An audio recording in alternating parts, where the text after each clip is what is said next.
The encounter.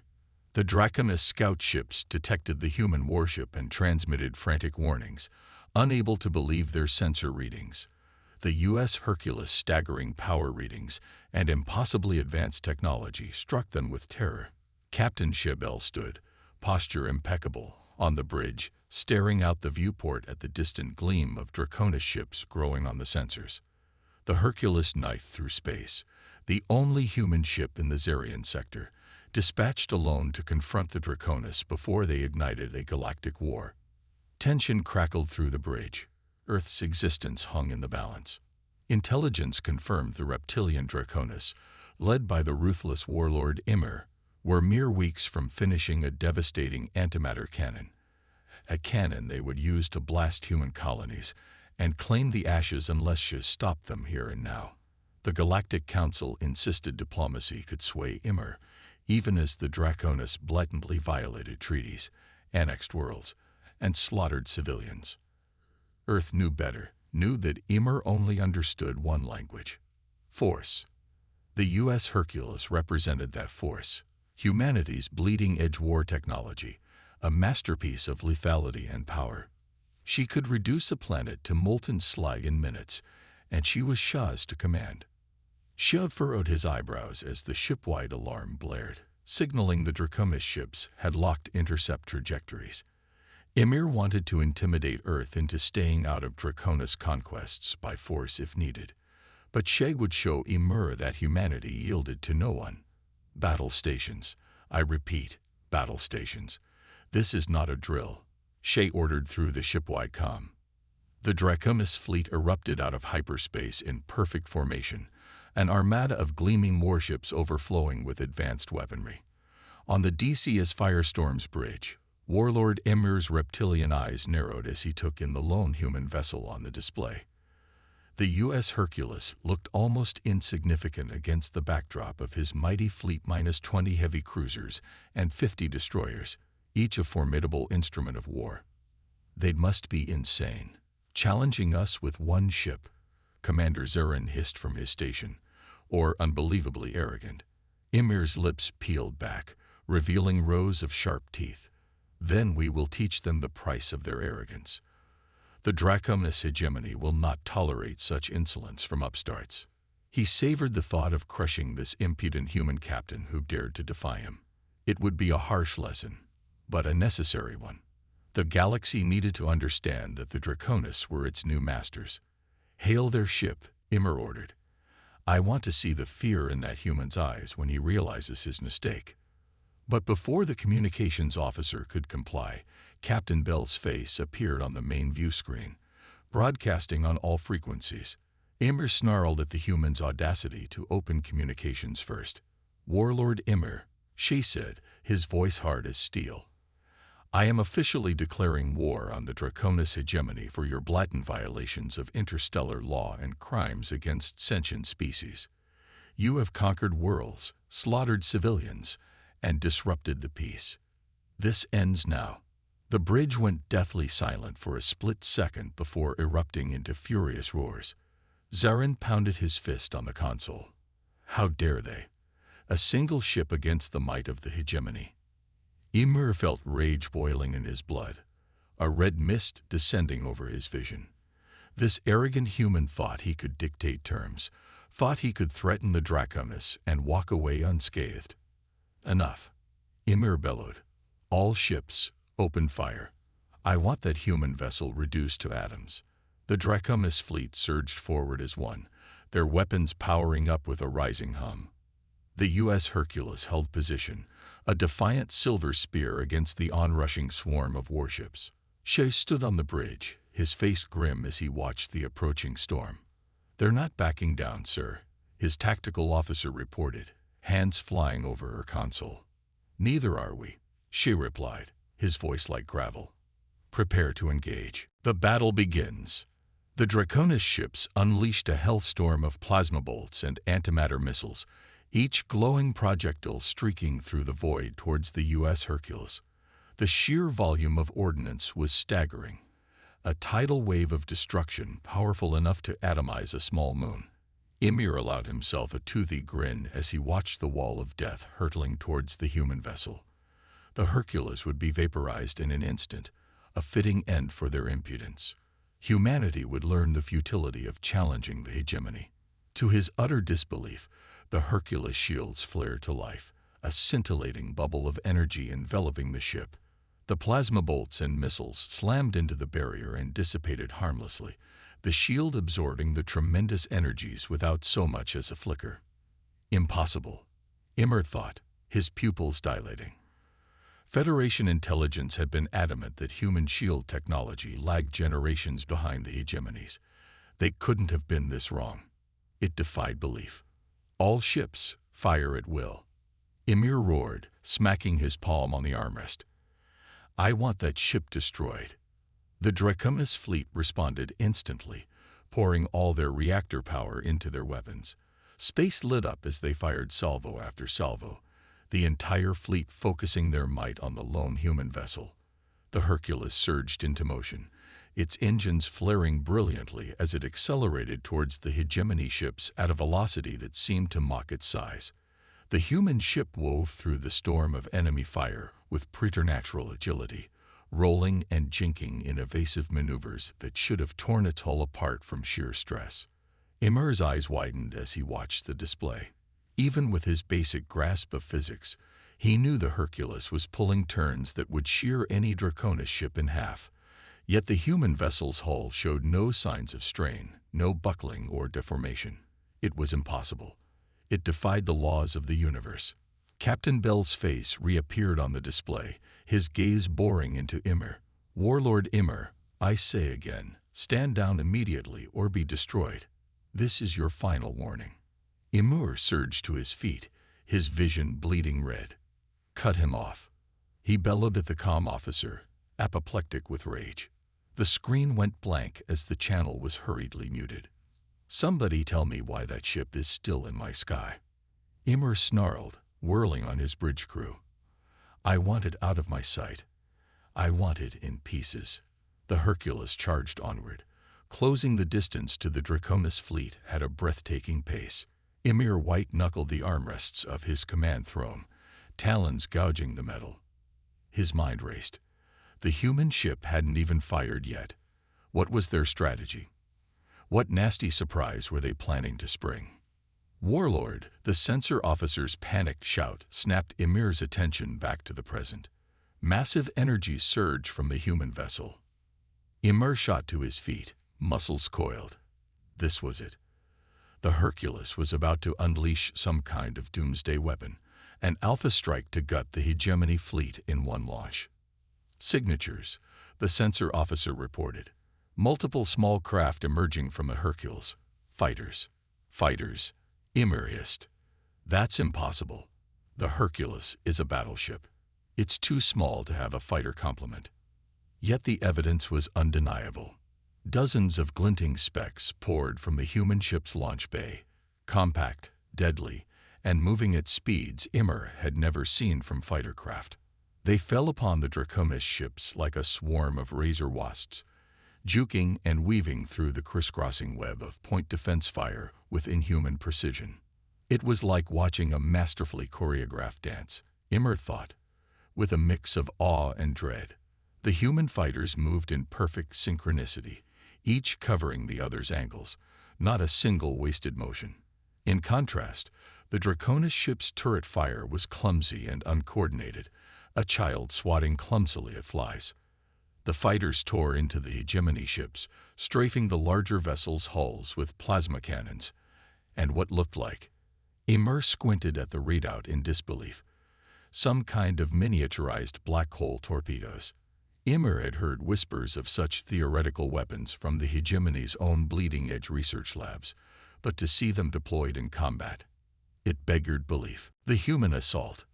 A dozen Draconis destroyers shattered under the onslaught, their shields flaring and dying as the human fighters pummeled them mercilessly. Explosions stippled the ship's hulls as the torpedoes punched through, the miniature singularities consuming entire decks in flashes of collapsing matter. Defensive maneuvers. Ymir roared. Anti-fighter screening formation. Now.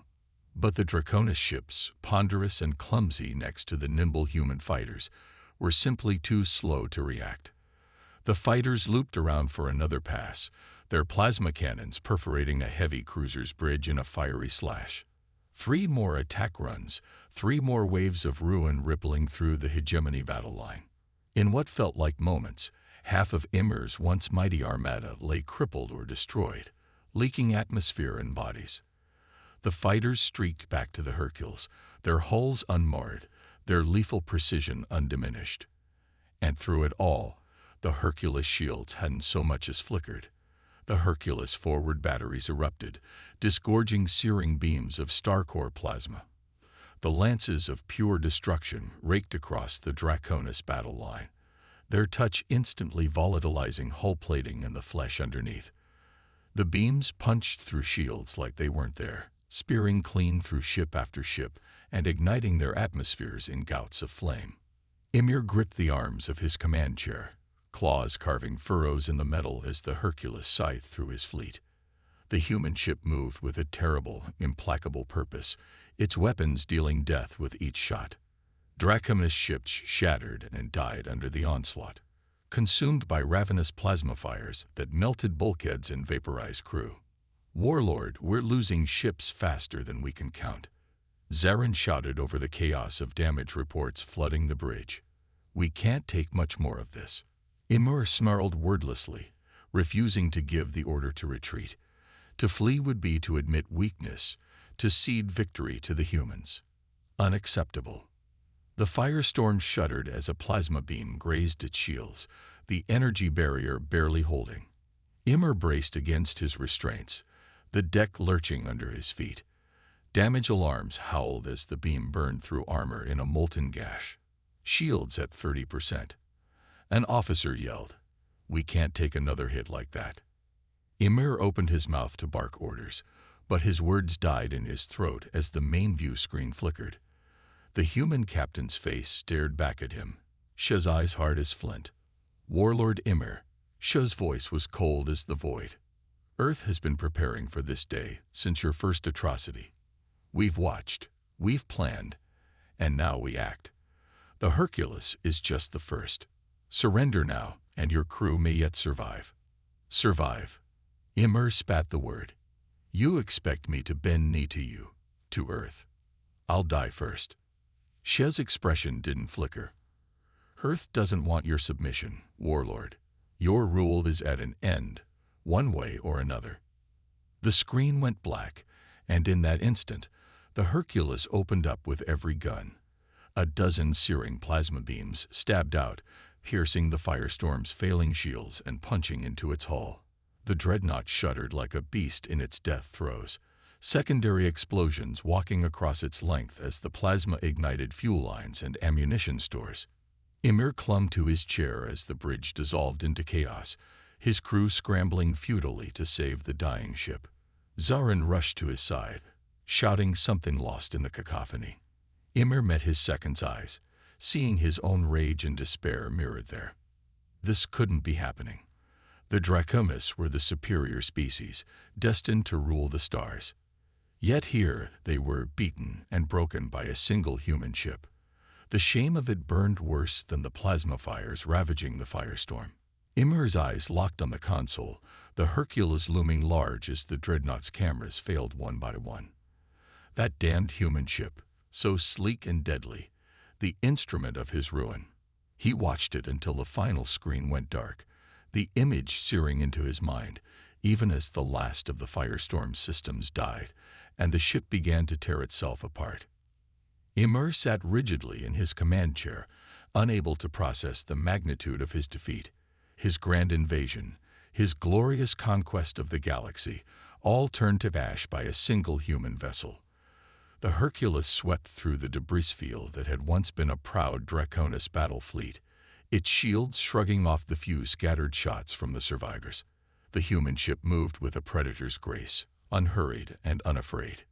It had proven its power beyond any doubt. Ymir's claws tightened on the armrests as the firestorm shuddered under another barrage, consoles sparking and belching smoke.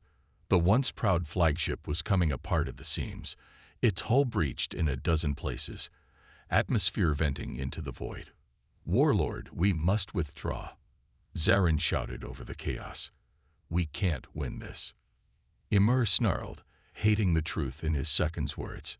To flee was to admit defeat, to cede the Zarian sector to the humans. But what choice did he have? The Hercules had torn through his fleet like a plasma torch through paper. He opened his mouth to give the order to retreat, to salvage what remained of his forces, and regroup in Draconis space. The final stand. But before the words could leave his lips, a new alarm blared through the bridge, shrill and urgent. Massive energy surged from the human ship, the sensor officer reported, his voice shaking off the scales. Ymir whipped around to the view screen, eyes widening as space seemed to warp and twist around the Hercules bow. A swirling vortex of darkness blossomed from the human ship, a gaping wound in the fabric of reality. It expanded rapidly, tendrils of distorted space-time reaching out to ensnare the remnants of the Draconis fleet. Ymir could only watch in numb horror as the singularity tore into his ships, the twisted wreckage stretching and deforming as it vanished into the black hole's insatiable maw. Proud Draconis warships crumpled like tin foil, their hulls compressing into unrecognizable tangles of metal before disappearing forever. The firestorm bucked violently as the edge of the vortex clawed at its failing shields. Alarms shrieked as the ship's structural integrity hit critical levels, the hull groaning like a wounded beast. "Shields collapsing," Zarin reported, gripping his console. "Hull breach imminent." But Ymir barely heard him, his gaze locked on the roiling singularity consuming his fleet. The horrifying realization crashed over him like a frigid wave. The humans could have unleashed this weapon at any time. The entire battle, the Hercules' exquisite dance of destruction, had been a mere demonstration, a message. The warlord's blood ran cold as Sh's face filled the view screen once more, the human's eyes hard as diamonds. "Warlord Ymir," she said, his voice like a tolling bell. "Consider this a preview of what awaits the Draconis hegemony, should you fail to immediately cease all hostilities and withdraw from your conquered territories. Humanity will no longer stand by as your kind terrorizes the galaxy. This is your only warning. The Hercules is but the vanguard of a fleet of ships, each ready to rain Earth's wrath upon the Draconis." The transmission cut out abruptly, leaving Ymir to stare at the yawning void where his armada had been. He slumped back in his chair, a cold sweat beating his scales. He had been so sure of the hegemony's superiority, so confident that the Draconis war machine would roll over humanity like it had so many others. But the humans had played him for a fool, luring him in only to reveal the true depth of their power. And now his hubris would be paid for in Draconis blood. The bridge of the firestorm lay in ruins, consoles sparking and debris strewn across the deck. Ymir sat rigidly in his command chair, staring at the view screen where the human captain's face had been moments before. The warlord's mind reeled, struggling to process the magnitude of his defeat. Around him, the few surviving crew members worked frantically to keep the crippled dreadnought from tearing itself apart. Damage reports flooded in, each more dire than the last. Life support failing, reactor containment critical, hull breaches on multiple decks. The once mighty firestorm was now a dying beast, gutted by the Hercules weapons. Zarin limped to Ymir's side, his uniform scorched and torn. "Warlord, we must surrender," he urged, his voice raw. "We cannot win this fight." Ymir's claws dug into the armrests, his eyes still locked on the screen. Every instinct screamed at him to keep fighting, to go down in a blaze of defiance. But the cold, hard truth settled in his gut like a leaden weight. The Hercules had crushed his fleet with horrifying ease, and the human ship's final message had made it clear that this was only the beginning of what Earth could unleash. With a snarl of rage and despair, Ymir smacked his hand on the comm panel. "This is Warlord Ymir of the Draconis hegemony," he ground out, each word bitter as bile. "We surrender. All Draconis forces, stand down immediately. Cease all hostilities against Earth and its allies." As the message broadcast on all frequencies, Immer could picture the shock and disbelief rippling through the hegemony ranks. For generations, the Draconis had prided themselves on their military prowess, their ability to crush any foe through sheer might. To be so utterly humiliated by a single human vessel was a blow to the very core of their identity. Immer knew he would face severe consequences for this failure. The hegemony did not tolerate defeat, and the warlord would be lucky to escape with his life. But what choice did he have? The Hercules had made it brutally clear that any further resistance would result in the complete annihilation of the Draconis species. The aftermath. As the firestorm limped back towards Draconis space, transmitting the stand-down order to all hegemony forces, Immer slumped in his chair, his rage giving way to numb despair. How had it come to this? The Draconis had always assumed that humanity was just another primitive race to be conquered and subjugated like so many others before them. They had never imagined that the humans could be hiding such devastating military capabilities, waiting for the right moment to strike. It was a mistake that had cost the hegemony dearly. In a single battle, the balance of power in the galaxy had shifted irrevocably. The Draconis, once the uncontested masters of the stars, had been brought low by a species they had dismissed as weak and inferior. Immer's claws gouged furrows into the metal of his armrests as he contemplated the future. The hegemony would have to adapt if it hoped to survive in this new reality. No longer could they rely on brute force to impose their will on the galaxy. They would have to find a way to coexist with the other races, to negotiate and compromise instead of conquer and subjugate. It was a bitter pill to swallow for a proud warrior race like the Draconis, but the alternative was extinction. The Hercules had proven that humanity would no longer tolerate the hegemony's aggression, and Immer knew that Earth possessed the power to make good on its threats. As the firestorm crossed into Draconis territory, the warlord's thoughts turned to the difficult task ahead. He would have to face the fury of the hegemony's leadership, to explain how he had led their mighty armada to ruin. But more than that, he would have to convince them that a fundamental change was needed if the Draconis were to have any hope of a future. It would not be easy.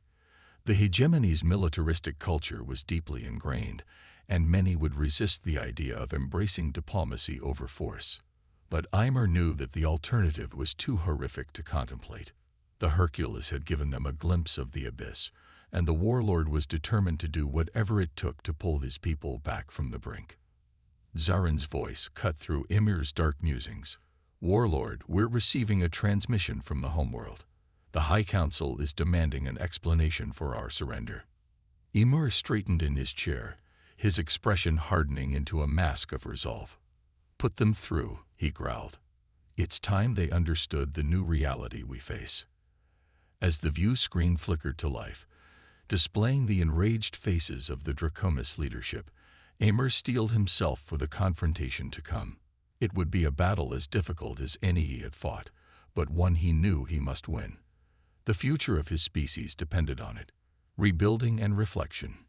News of the Draconis hegemony's surrender spread like wildfire across the galaxy, transmitted on every frequency and splashed across every holo display.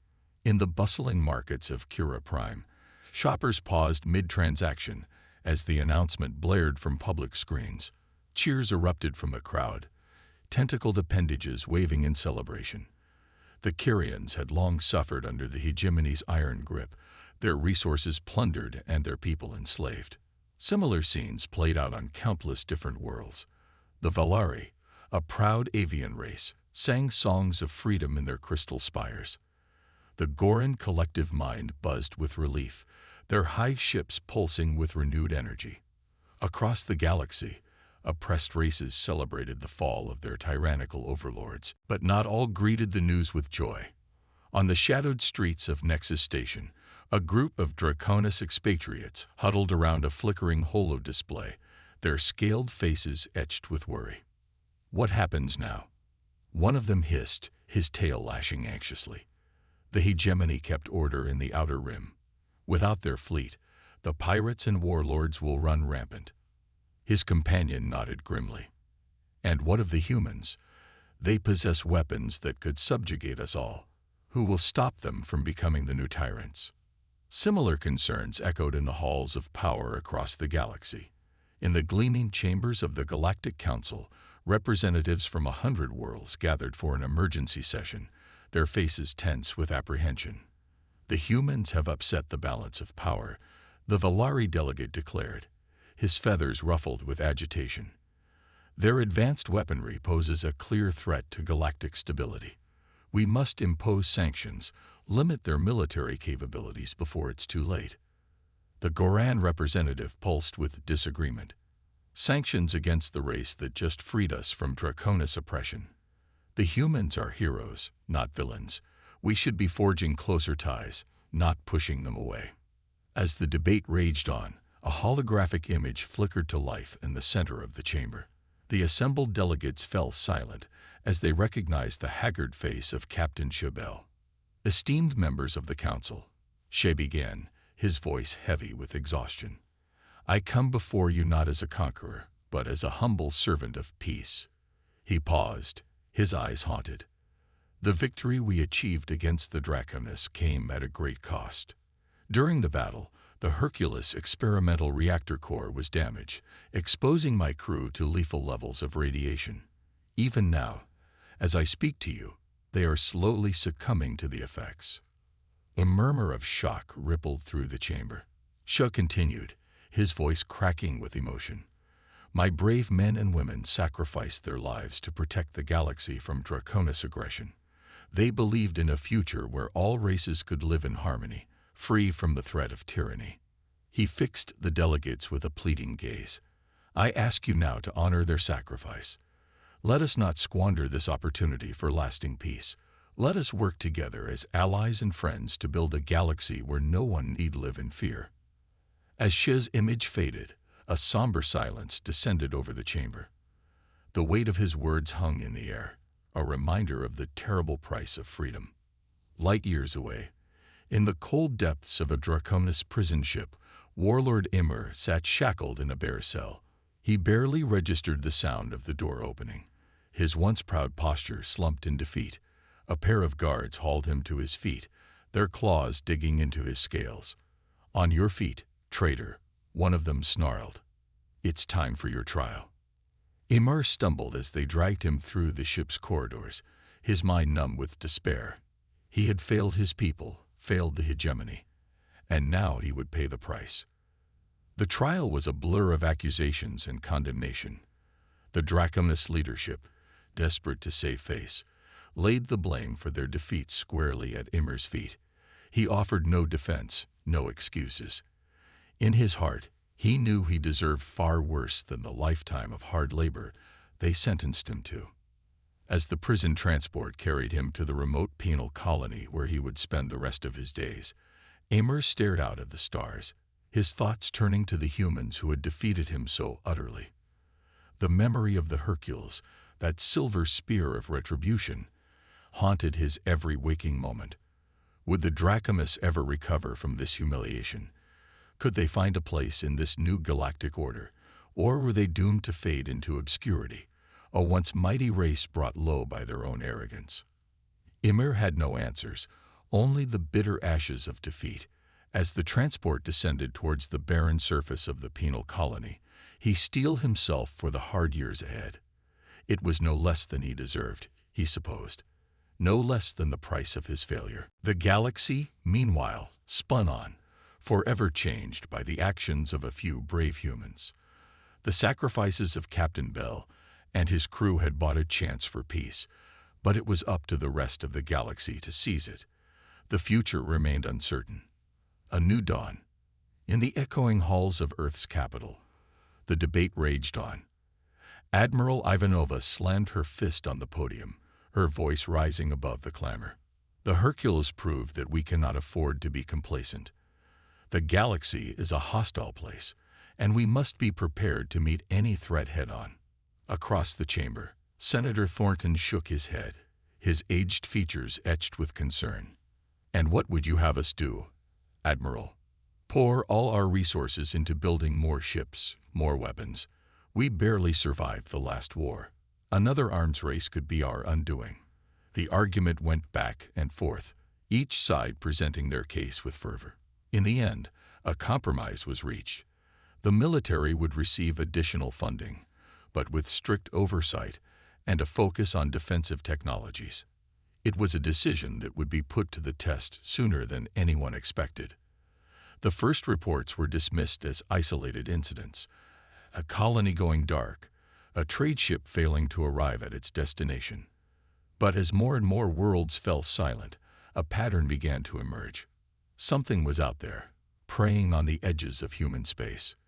The truth arrived in the form of a battered scout ship, its hull scored with strange angular markings. Its crew, pale and trembling, spoke of a nightmare made flesh, a race of beings that seemed to meld with the very fabric of space, their ships appearing out of nowhere to rain destruction upon their victims. They called themselves the Void Wraiths, and their technology was unlike anything humanity had ever encountered. Even the most advanced scanners couldn't track their ships, and their weapons tore through shields like they were paper. The Hercules-class ships, once the pride of Earth's fleet, found themselves outmatched. Their crews fought bravely, but for every Void Wraith ship they destroyed, two more seemed to take its place. Slowly, inexorably, the alien advance pushed closer to the heart of human territory. In the face of this existential threat, Earth's leaders made a desperate gamble. They reached out to the remnants of the Draconis hegemony, their former enemy, proposing an alliance against the common foe. The response was a surprise to everyone. Immer, the once proud Draconis warlord, emerged from his exile to take command of his people's forces. Time and hardship had left their mark on him. His scales dulled and his eyes haunted, but the fire of his drive still burned bright. "We will fight," he told the human ambassador, his voice rasping with age and bitterness. "Not for you, but for our own survival. The Void Wraiths threaten us all." And so a fragile alliance was born. Human and Draconis ships fought side by side, their crews learning to work together in the face of annihilation. They clashed with the Void Wraiths in a series of desperate battles, each one more costly than the last. The turning point came in the skies above a nameless world, where the bulk of the Allied fleet met the Void Wraith armada in a final titanic confrontation. The U.S. Hercules, battle-scarred but unyielding, led the charge, its weapons blazing as it carved a path through the enemy lines. For a moment, it seemed as if victory was within reach, but the Void Wraiths had one last, terrible surprise in store. From the depths of their formation, a monstrous ship emerged, a vessel so vast it seemed to blot out the stars. The Void Wraith mothership, a thing of nightmares made real. The Hercules didn't hesitate. With a burst of its engines, it hurtled towards the behemoth, weapons firing in a continuous stream. The mothership's shields absorbed the onslaught, its hull shimmering with eldritch energy.